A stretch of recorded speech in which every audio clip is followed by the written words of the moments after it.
तो हेलो, एक बार फिर स्वागत है आपका unique IAS academy by family Ranchi में। आज भूगोल की क्लास है और भूगोल के लिए आज हम आप पहली बार आपके सामने आए हैं। भूगोल के लिए पहली बार हम वीडियो बना रहे हैं। ओके, तो भूगोल या ज्योग्राफी हम जब शुरू करें पढ़ने के लिए तो हमें कम से कम ये तो पता हो कि अरुणाचल प्रदेश कहाँ है तो पांडिचेरी कहाँ है, कितनी यूनियन टेरिटरी हैं तो कितने स्टेट हैं। इसके अलावा आप अरावली माउंटेन पढ़ाए जा रहे हैं। अरावली माउंटेन कहाँ है, एंशिएंट एज में कहाँ से कहाँ तक था। अरावली माउंटेन उधर गुजरात के कच्छ से लेकर के दिल्ली की पहाड़ियाँ, दिल्ली की जो रायसीना हिल्स है यहाँ तक फैला हुआ था। अब आपको ये नहीं पता कच्छ कहाँ है, राजस्थान कहाँ है, दिल्ली कहाँ है, हरियाणा कहाँ है, आपको मैप में ये नहीं पता तो फिर उससे दिक्कत हो जाएगी। तो आइए, इससे पहले के भूगोल को आगे हम पढ़ें, पहले हम मैप की बात कर लेते हैं भूगोल के, है ना। बाद में बात करेंगे कि भारत की सबसे ऊंची चोटी कौन सी है, तो भारत की सबसे पुरानी चोटी या सबसे पुरानी पर्वतमाला कौन सी है।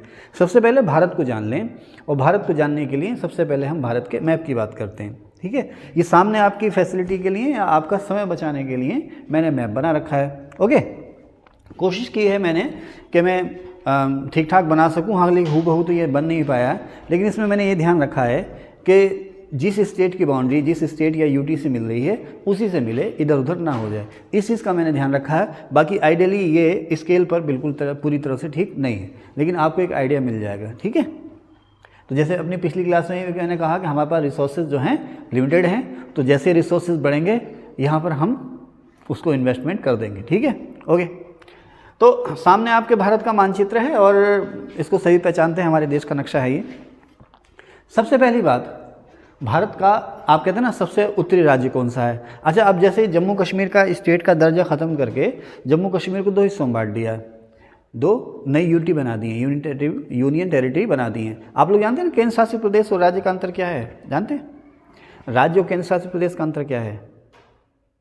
केंद्र शासित प्रदेश जो होता है ना, वहाँ पर कानून जो बनाती है भारत की संसद बनाती है, और राज्य का मतलब ये है, भारत में दो तरह की सरकार है ना, एक केंद्र सरकार और एक राज्य सरकार। इसी को हम संघवाद भी कहते हैं। अगर संघवाद की बात पॉलिटी में करेंगे, अभी ज़्यादा संघवाद की बात हम नहीं कर रहे। तो जो पूर्ण राज्य जिन यूनिट को भारत में राज्य का दर्जा है, वहाँ पर विधानसभा है, चुनी हुई विधानसभा है, मंत्रिपरिषद, मुख्यमंत्री है। जैसे केंद्र सरकार को पूरे भारत में या संसद को पूरे भारत में कानून बनाने का अधिकार है, उसी तरह से हर राज्य में उसकी विधानसभा को अपने इलाके में कानून बनाने का अधिकार है। अब केंद्र शासित प्रदेश कहाँ से आ गया? केंद्र शासित प्रदेश राज्यों के भीतर ही कुछ ऐसे इलाके हैं जो किसी वजह से या तो बहुत इंपॉर्टेंट हों, या उनका कल्चर, लैंग्वेज या उनकी कोई ज्योग्राफी जो है आसपास के इलाकों से अलग हो, तो उनके लिए स्पेशल कुछ कायदे कानून बनाने की ज़रूरत हो जो अपने आसपास के जो स्टेट हैं उनसे मेल ना खाते हों। तो इस समस्या के समाधान के लिए हमने केंद्र शासित प्रदेश बनाए हैं, दिल्ली, पांडिचेरी जैसे। यहाँ पर जो कानून बनाती है संसद बनाती है, और यहाँ पर किसकी चलती है? केंद्र सरकार की चलती है। इसीलिए इनको हम केंद्र शासित प्रदेश या यूनियन टेरिटरी या संघ शासित प्रदेश भी कहते हैं। आपको पता होगा इस समय भारत में जो केंद्र शासित प्रदेश हैं कुल 8 हैं। कुल 8 केंद्र शासित प्रदेश हैं भारत में इस समय। वहीं से शुरुआत हम करते हैं। जम्मू कश्मीर को दो हिस्सों में बांट दिया हमने, ठीक है ना। तो जम्मू कश्मीर अलग और लद्दाख अलग, तो ये दो नए केंद्र शासित प्रदेश हो गए भारत में।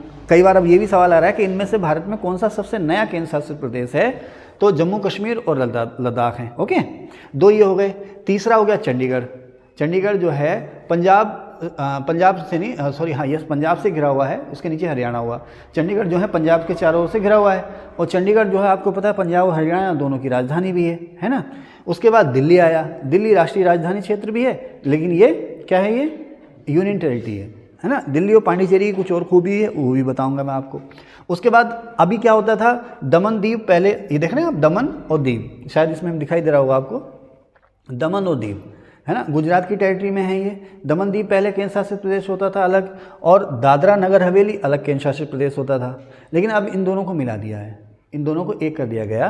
तो दमन दीव और दादरा नगर हवेली दोनों ही एक ही केंद्र शासित प्रदेश हो गए हैं। ठीक है, उसके बाद यहाँ पर आप अरब सागर में देखें लक्षद्वीप, बंगाल की खाड़ी में अंडमान निकोबार आइलैंड, ये दोनों अलग अलग हमारे केंद्र शासित प्रदेश हैं। एग्जाम में बहुत सिंपल क्वेश्चन भी आते हैं, हर क्वेश्चन टफ ही नहीं होता है। आपसे यही पूछेगा लक्षद्वीप कहाँ पर है? अरब सागर में। या इनमें से कौन सी हमारी यूटी जो है वो समुद्र से घिरी हुई है, एक द्वीप की शक्ल में?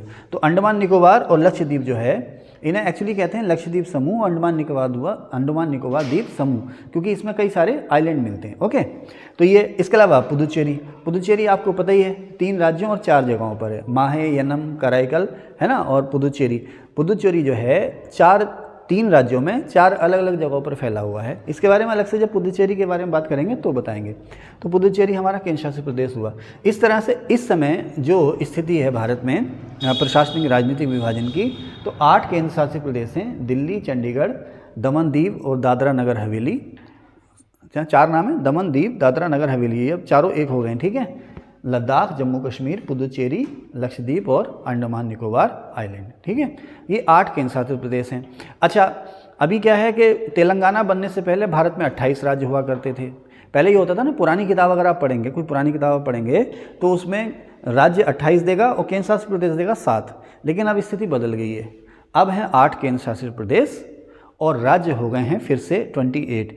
बीच में एक बार हुए थे 29, तेलंगाना राज्य बन गया था तो 29 स्टेट हो गए थे, लेकिन फिर जम्मू कश्मीर का राज्य का दर्जा खत्म हो गया तो अब फिर से 28 राज्य रह गए।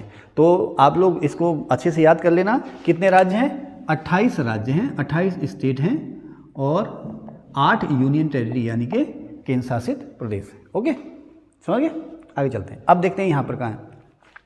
तो सबसे नॉर्थ में पहले हम लोग पढ़ा करते थे कि भारत का सबसे उत्तरी राज्य कौन सा है, तो जम्मू कश्मीर पढ़ते थे, है ना। लेकिन अब क्या है, ध्यान रखना कि जम्मू कश्मीर का राज्य का दर्जा खत्म हो गया है। तो अगर ऑप्शन में लेह लद्दाख हो तो आप जरा ठहर जाना, देख लेना कि पूछ क्या रहा है वो। भारत के सबसे उत्तर में कौन है ये पूछ रहा है, या सबसे उत्तर का राज्य कौन सा है ये पूछ रहा है। अब अगर सबसे उत्तर का स्टेट या राज्य पूछेगा तो ये दर्जा मिल गया हिमाचल को, ये रहा आपका हिमाचल।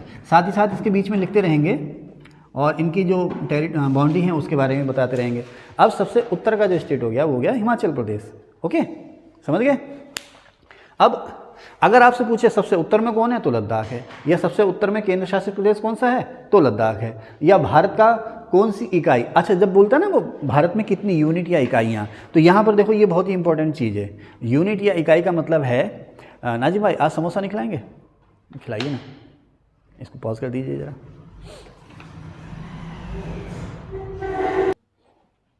तो ही इज़ माई सबसे फेवरेट स्टूडेंट। ओके, चलें। तो यस, तो अब अगर हाँ यस मैं कह रहा था आपके यूनिट या इकाई का मतलब क्या है कि भारत जो है प्रशासनिक रूप से कितने हिस्सों में बटा हुआ है, तो 28 राज्य हैं और 8 केंद्र शासित प्रदेश हैं। तो कुल कितनी इकाइयाँ हो गई? 36। कुल कितनी इकाइयाँ हो गई? 36। तो सबसे उत्तर की इकाई कौन सी हो गई? लद्दाख। अगर यूनिट की बात करें अगर यूनिट की बात करें तो सबसे उत्तर की जो यूनिट हो गई नॉर्थ की वो हो गई लद्दाख। ओके, क्लियर है ना। स्टेट पूछेगा तो हिमाचल, सबसे उत्तर में पूछेगा तो लद्दाख, यूनिट पूछेगा तो भी लद्दाख। ओके, सबसे साउथ में कौन है? अब यहाँ पर कंफ्यूज होता है, मैप में जब आते हैं ना केरल भी हमें साउथ में दिखता है और तमिलनाडु भी साउथ में दिखता है, लेकिन ये वाला जो हिस्सा आप देख रहे हैं ना, ये वाला हिस्सा, और ये है आपका कन्याकुमारी।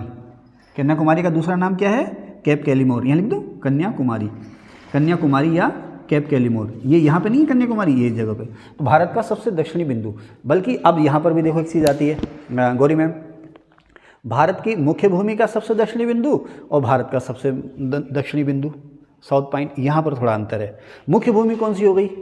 द्वीपों के अलावा अंडमान निकोबार द्वीप समूह है, इसके अलावा लक्षद्वीप है, तो ये भारत की मुख्य भूमि में नहीं आते हैं। इसके अलावा यहाँ पर और भी बहुत से आइलैंड हैं, है ना, अलियावेट, खदियावेट और वासल, वसीन, है ना, पेट्रोलियम और गैस से भरपूर है ये आइलैंड यहाँ पर। तो ये समुद्र के बीच में है। अच्छा, द्वीप जानते हैं ना, वो छोटी ज़मीन जो चारों तरफ से पानी से घिरी हो उसे कहते हैं द्वीप। वो बहुत बड़ी ज़मीन जो चारों तरफ से पानी से घिरी हो उसे कहते हैं महाद्वीप। अब यहीं पर बात के लिए तो द्वीप और महाद्वीप समझ गए ना। यहीं पर प्रायद्वीप क्या है? प्रायद्वीप या पेनिनसुलर, वो ज़मीन जो 3 ओर से पानी से घिरी हो, प्रायद्वीप। ये देख रहे हैं ना आप, ये जैसे कहते हैं ना दक्षिण भारत का प्रायद्वीप, तो वो ज़मीन जो 3 ओर से पानी से घिरी हो वो प्रायद्वीप। खाड़ी क्या है? वो ज़मीन समुद्र का या झील का या सागर का वो हिस्सा जो ज़मीन को काटकर दूर तक अंदर तक चला गया हो। जैसे यहाँ आप देखें बंगाल की खाड़ी, मन्नार की खाड़ी, कच्छ की खाड़ी। अब अंतरीप क्या है? प्रायद्वीप का वो हिस्सा, इसको ना एक्चुअली कहते हैं इसको कुमारी अंतरीप, ऐसे करके है ये मैप में। प्रायद्वीप का वो हिस्सा जो अंदर तक समुद्र में चला गया हो उसे हम कहते हैं अंतरीप। प्रायद्वीप का वो हिस्सा जो समुद्र में अंदर तक चला गया उसे हम कहते हैं अंतरीप। ओके, तो खैर द्वीप क्या है, जो चारों तरफ से पानी से घिरा हुआ, छोटा है तो द्वीप हो जाएगा, बड़ा इलाका है तो महाद्वीप हो जाएगा, है ना। एशिया महाद्वीप, अफ्रीका महाद्वीप, है ना। महाद्वीप होने के लिए ज़रूरी क्या है कि वो चारों तरफ से पानी से घिरा हो, है भाई। ओके, ठीक है। तो प्रायद्वीप क्या हुआ, वो ज़मीन जो तीनों तरफ से समंदर से घिरी हो उसे हम कहेंगे प्रायद्वीप। और अंतरीप क्या होगा, प्रायद्वीप का वो हिस्सा, जैसे मान लीजिए ये कच्छ है ना, तो यहाँ पर हमने ये इलाका जो है अंदर तक, दूर में समुद्र को अंदर तक चीरता हुआ चला गया, तो प्रायद्वीप का वो हिस्सा जो समुद्र में अंदर तक चला गया है, दूर तक चला गया, उसे हम कहते हैं अंतरीप। इस वीडियो को फिर से बैक करके देख लेना, अगर ये चीज़ें समझ में ना आ रही हों, याद ना रहें, तो फिर से बैक करके देख लेना इसको, ठीक है। आगे चलें। खाड़ी क्या मैंने बताया कि समंदर का या किसी झील का वो हिस्सा जो ज़मीन को काट के अंदर तक चला गया हो। तो बंगाल के नाम पर आप ये देख रहे हैं ना, अगर हम इसको सीधे स्ट्रेट लाइन में लेते तो ये ऐसे हो जाता, लेकिन यहाँ पर देख रहे हैं ना, ये पानी जो है ज़मीन को काट के अंदर की तरफ को चला गया, तो बंगाल के नाम पर इसको कहते हैं बंगाली खाड़ी। उसी तरह से ये वाला हिस्सा जो है इसे हम कहते हैं खंबात की खाड़ी। अभी लौट के आऊँगा मैं। खाड़ी का मतलब क्या है, समुद्र का या झील का वो हिस्सा जो ज़मीन को काट के अंदर तक चला गया। ओके, आगे चलते हैं, हम लौट के आते हैं। तो हिमाचल प्रदेश, जम्मू कश्मीर, लद्दाख, हिमाचल प्रदेश। अब देखें, लद्दाख का बॉर्डर जो है जम्मू कश्मीर और हिमाचल प्रदेश से मिल रहा है, और किसी से नहीं मिल रहा, ध्यान रखना। उसी तरह से जम्मू कश्मीर का बॉर्डर लद्दाख से, हिमाचल से और पंजाब से मिल रहा है। पहले हम पढ़ते थे ना जम्मू कश्मीर का बॉर्डर किससे मिलता है, तो हमारे पास दो इलाके थे, एक पंजाब और दूसरा हिमाचल प्रदेश। बहुत से लोग हरियाणा का बॉर्डर मिला देते हैं, बहुत से लोग कहते नहीं पंजाब का बॉर्डर जो है जम्मू कश्मीर से नहीं मिलता है। तो ध्यान रहे, पहले जम्मू कश्मीर अगर था पूरा तो उसका बॉर्डर जो मिलता था हिमाचल प्रदेश और पंजाब से मिलता था। आज भी जम्मू कश्मीर का बॉर्डर हिमाचल प्रदेश और पंजाब से मिल रहा है, ये रहा आपका पंजाब, ठीक है। लेकिन अब क्या है कि इसके दो हिस्से हो गए हैं। जम्मू कश्मीर यूटी जो है उसका बॉर्डर तो मिल ही रहा है हिमाचल प्रदेश और पंजाब से। इसके अलावा जो हमने लद्दाख केंद्र शासित प्रदेश बनाया है उसका बॉर्डर किससे मिल रहा है, जम्मू कश्मीर और हिमाचल से। लद्दाख का बॉर्डर पंजाब से मत मिला देना, नहीं तो गड़बड़ हो जाएगी, ठीक है। समझ में आ रही बात? आप क्या रही समझ में? ओके, चलें आगे। उसके बाद अब आप देखें, यहाँ पर आप आ जाएं, ये आ गया उत्तराखंड। बैठें प्लीज़। तो आप ध्यान करना, बहुत सी बुक्स में उत्तराखंड का बॉर्डर जो है हरियाणा से मिला हुआ दिखाया है, तो वो गलत है। उत्तराखंड का बॉर्डर हरियाणा से नहीं मिलता, ध्यान रखना, ठीक है। हरियाणा के आसपास ज़रूर है, लेकिन उत्तराखंड और हरियाणा का बॉर्डर नहीं मिलता है। उत्तराखंड का जो बॉर्डर मिलता है हिमाचल प्रदेश और उत्तर प्रदेश से मिलता है। बीच में यमुना नदी आ जाती हैं, यहाँ पर कहीं यमुना नदी हैं जो हरियाणा और उत्तराखंड को अलग कर देती हैं। ओके, तो उत्तराखंड का बॉर्डर हिमाचल प्रदेश और उत्तर प्रदेश से मिलता है केवल। कुछ लोग दिल्ली से ही मिला देते हैं बॉर्डर, तो वो गलत है। पंजाब का बॉर्डर एक और हिमाचल प्रदेश, आप देखिए इधर हिमाचल प्रदेश से और इधर हरियाणा से, ये रहा आपका हरियाणा। हिमाचल प्रदेश, हरियाणा और राजस्थान से।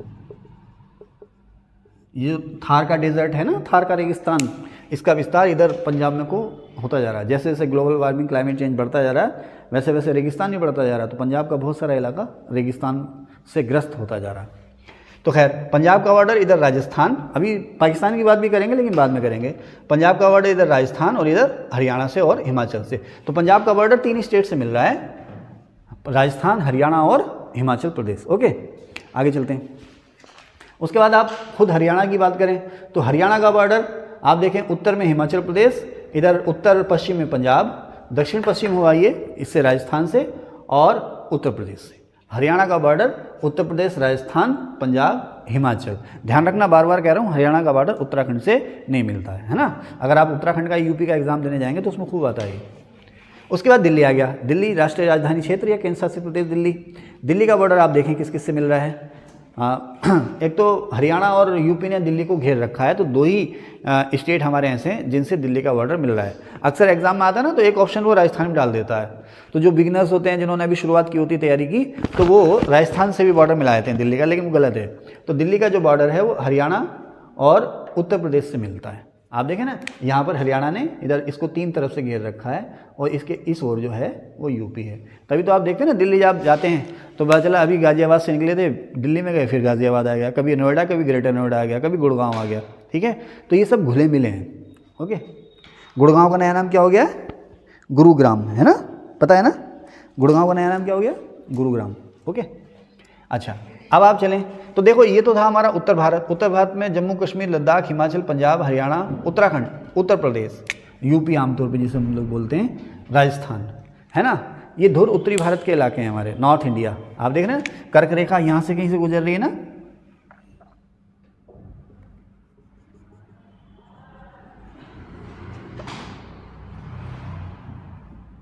त्रिपुरा से भी गुजरती कर्क रेखा। तो कर्क रेखा के नॉर्थ में जो है वो सारा का सारा उत्तरी भारत है और साउथ में जो है वो दक्षिणी भारत है। ओके, ये है ना ट्रॉपिक ऑफ कैंसर या कर्क रेखा, ठीक है। कर्क रेखा के ऊपर आप जाएंगे तो ये पूरा का पूरा उत्तरी भारत और नीचे दक्षिणी भारत। कर्क रेखा भारत को दो हिस्सों में बांटती है, उत्तर और दक्षिण में, ठीक है। आगे चलें। अब उत्तर प्रदेश ऐसा स्टेट है जिसकी सीमा भारत में सबसे ज़्यादा राज्यों से मिलती है। आई थिंक 8 राज्यों से मिलती है, देख लें 7 या 9 ना हो जाए। उत्तर प्रदेश की बाउंड्री जो है भारत में 8 राज्यों से मिलती है। कौन कौन से हैं 8 राज्य, देखें। कहाँ से शुरू करें, उत्तराखंड से शुरू करते हैं। नंबर 1 उत्तराखंड, देख रहे हैं ना आप, number 1 Uttarakhand, number 2 Bihar, number 3 आपका हो गया ये झारखंड, नंबर 3 झारखंड। झारखंड का हमने निचला बॉर्डर नहीं बनाया अभी। Number 3 Jharkhand, okay. और नंबर 4 छत्तीसगढ़। छत्तीसगढ़ को हम शॉर्ट में लिख देते हैं छग, ठीक है ना, छत्तीसगढ़।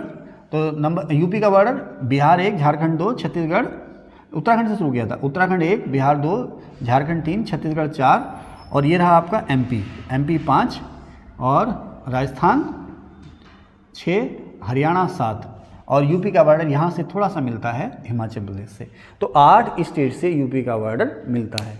सबसे ज़्यादा सबसे लंबा बॉर्डर यूपी का जो है वो है मध्य प्रदेश से। आप देख रहे हैं ना, यहाँ पर ध्यान करना, यूपी का ये देख रहे हैं आप, ये देख रहे हैं, ये यहाँ पर ये झांसी और इसके आसपास ललितपुर, सोनभद्र तो ये रहा, झांसी और ललितपुर के जो इलाके हैं ये हैं।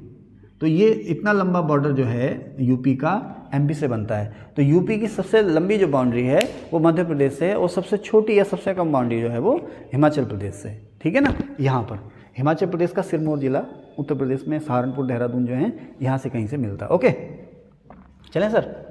तो उत्तर प्रदेश की सीमा मिलती है 8 राज्यों से और 1 केंद्र शासित प्रदेश दिल्ली से। कभी कभी आ जाता है कि उत्तर प्रदेश की सीमा इनमें से कितने राज्यों से मिलती है, तो उसमें 9 हो जाता है ऑप्शन, और या तो 7 होगा या 9 होगा, 8 होता ही नहीं है। तो उसमें फिर 9 सही मानना, वो एग्जामिनर की भूल होती है। अगर वो पूछे कितनी इकाइयों से मिलती है तो फिर आंसर 9 हो जाएगा। आमतौर पर अब एग्जामिनर भी काफ़ी एक्सपर्ट हो गए हैं। 8 राज्य और 1 केंद्र शासित प्रदेश दिल्ली से उत्तर प्रदेश का बॉर्डर मिलता है। ओके, ये रहा। फिर से बताऊँ, हिमाचल प्रदेश, हरियाणा, राजस्थान, एमपी, छत्तीसगढ़, झारखंड, बिहार और उत्तराखंड। ओके, चलें आगे। उत्तराखंड के बारे में मैंने आपको बता दिया। अब राजस्थान भी हमारा सीमांत प्रदेश है। ओके, चलते हैं आगे। तो राजस्थान का बॉर्डर आप देखें, पंजाब, हरियाणा, दिल्ली से नहीं मिलता, ध्यान रखना। पंजाब, हरियाणा, एमपी के बाद ये क्या आ गया आपका, गुजरात। लगे हाथ आपके सारे स्टेट हम घुमाते चल रहे हैं। राजस्थान का बॉर्डर पंजाब, हरियाणा, एमपी और गुजरात। तो आप देखें राजस्थान का बॉर्डर भी सबसे लंबा जो है वो मध्य प्रदेश से ही है, और राजस्थान का छोटा सा बॉर्डर सबसे छोटा जो मिलता है वो पंजाब से मिलता है। ठीक है, राजस्थान के बाद आप गुजरात आए। गुजरात का बॉर्डर इधर राजस्थान से, और 3 स्टेट हैं जिनसे गुजरात का बॉर्डर मिल रहा है। ठीक है, गुजरात का बॉर्डर राजस्थान, मध्य प्रदेश और महाराष्ट्र से मिल रहा है। 3 स्टेट हैं। ओके, आगे चलें। अब उसके बाद आप एमपी में आ गए, तो एमपी का बॉर्डर आप देखें, राजस्थान, यूपी और इधर छत्तीसगढ़। कभी मध्य प्रदेश जो होता था, कभी भारत का सबसे बड़ा स्टेट होता था एरिया में। आबादी में तो यूपी ही सबसे बड़ा स्टेट रहा है। कभी मध्य प्रदेश एरिया में सबसे बड़ा स्टेट होता था, लेकिन अब वो तमगा छिन गया क्योंकि छत्तीसगढ़ को मध्य प्रदेश से अलग कर दिया गया। ओके, तो मध्य प्रदेश का बॉर्डर आप देखें, नंबर 1 राजस्थान,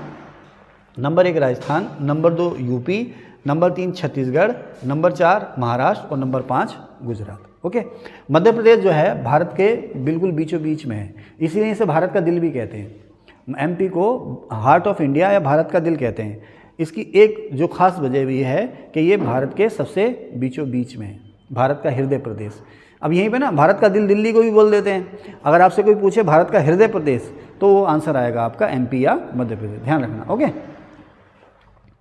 अब यहाँ पर ना आप लोग देखना, इसका ध्यान रखना आप। ये इलाका जो है ना, ये गुजरात का है, और ये रही आपकी खंबात की खाड़ी। ये सारा का सारा इलाका गुजरात का हुआ, ये ध्यान रखना। महाराष्ट्र जो है इसके नीचे जाके ये बॉम्बे हुआ, इधर हुआ दादरा नगर हवेली, ठीक है।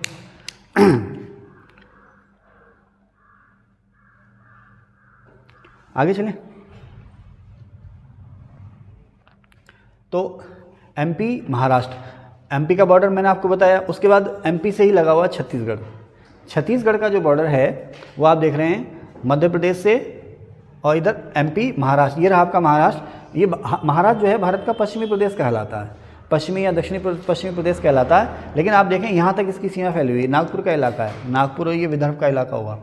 खैर, मध्य प्रदेश छत्तीसगढ़, छत्तीसगढ़ की बाउंड्री मध्य प्रदेश से, महाराष्ट्र से, और ये क्या रहा आपका तेलंगाना।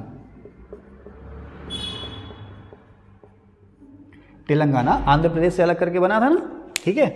तो छत्तीसगढ़ की बाउंड्री आप देखें इधर मध्य प्रदेश, महाराष्ट्र, तेलंगाना, ओके, समझ रहे ना, मध्य प्रदेश, महाराष्ट्र, तेलंगाना, छत्तीसगढ़ की बाउंड्री। और इधर कौन सा स्टेट है, ये रहा आपका आंध्र प्रदेश, नहीं उड़ीसा, सॉरी, ये रहा आपका उड़ीसा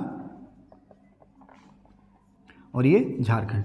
तो छत्तीसगढ़ की boundary number 1 UP, number 2 MP, number 3 Maharashtra, number 4 Telangana, number 5 Orissa, number 6 Jharkhand, इनसे मिलती है। 6 स्टेट से छत्तीसगढ़ की बाउंड्री मिलती है। यूपी की कितनी मिलती है, 8 स्टेट से। छत्तीसगढ़ की कितनी मिल रही है, 6 स्टेट से। Number 1 UP, number 2 MP, number 1, number 2 Maharashtra, number 3 Telangana, number 4 Orissa, number 5 Jharkhand, number 6।